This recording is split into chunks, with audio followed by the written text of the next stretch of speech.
Okay, lakad-lakad na naman kami dito sa Japan. So, kwentuhan at malapit na kami umuwi.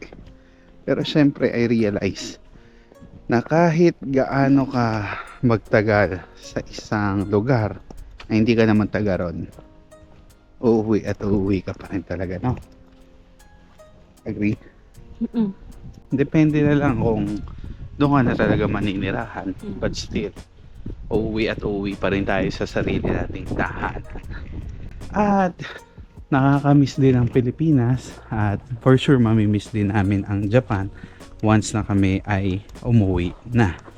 Kaya na-realize ko lang na hanggat may pagkakataon, gawin na yung mga opportunity na dumadating, no? Like ito, kung travel, kung may pagkakataong travel, eh gawin na yan, no mami? Tama. Kasi Hindi mo mababalik ang oras. yun, Sabi nga nila, hindi mababalik ang oras at Yun. panahon. Yung pera, nababalik yun. Pwedeng gawa ng paraan. Pero yung oras mo, yung opportunity, at Diba? panahon, hindi mo na yung mababalik kahit anong gawin mo. Naksan! Naks naman. Angel V. So, Englishin ko sana kaso sige, hirap sige. eh. Totoo naman yun, di ba? Na hindi natin mababalik yung oras. Kaya hanggat may pagkakataon, eh gawin na at enjoyin at sulitin every moments ng ating mga buhay. Kaya ito, salamat sa pagkakataong makapunta dito sa Japan na ginamit nga yung relatives at ako ay dulong-dulo na para ako'y ma-approve sa visiting relative ng visa. So, mami, paano nga ba natin na-attain yung visa na visiting relative? Ayun, kailangan may mga requirements lang yun na kailangan ma-provide yung kamag-anak mo tiga dito.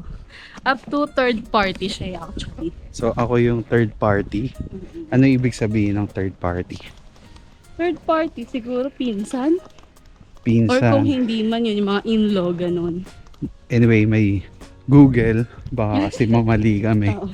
Pero, yun nga. Siya second party eh. Kasi, tama ba? Second o first? Oh, second lang kasi sister-in-law. Siyempre yung first niya, yung immediate family. Ayun. Kasi hindi yung ate ko yung naging namin eh. Guarantor. Sponsor. Sponsor, kundi yung husband niya.